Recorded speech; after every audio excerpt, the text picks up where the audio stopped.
Hello friends, நம்ம இன்றைக்கி பார்க்க போகிறது என்ன அப்படின்னா, ஆல்கஹால்களின் நீக்க வினைகளில் வந்து ஒரு 3 டிகிரி ஆல்கஹாலை வந்து எந்த வினைமுறையை பயன்படுத்தி நீரகற்றம் அடையுது அப்படின்னு தான் பார்க்க போகிறோம். அதாவது E1 வினை வழிமுறையினை பயன்படுத்தி நீரகற்றம் அடையுது அப்படின்னு சொல்கிறாங்க.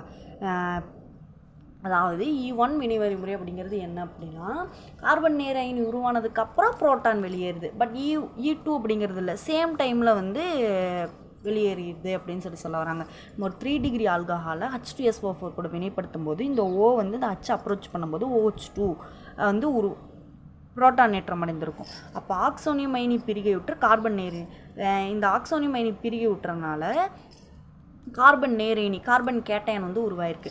நெக்ஸ்ட் ஸ்டெப்பு, கார்பன் நேரயனிலிருந்து புரோட்டான் நீங்குவதால் ஆல்கின் உருவாகிறது. -H+ வெளியே போனனால நம்மளுக்கு இங்கே டபுள் பாண்ட் வந்திருக்கு. அதாவது இந்த 3 மெத்திலில் ஏதாவது ஒரு மெத்தில் சின்னதாக இடமாற்றம் செய்கிறோம்.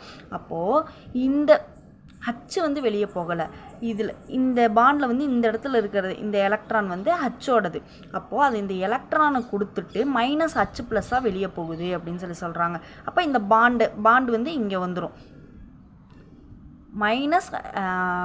H positive ion, H positive ion வந்து வெளியே போகுது.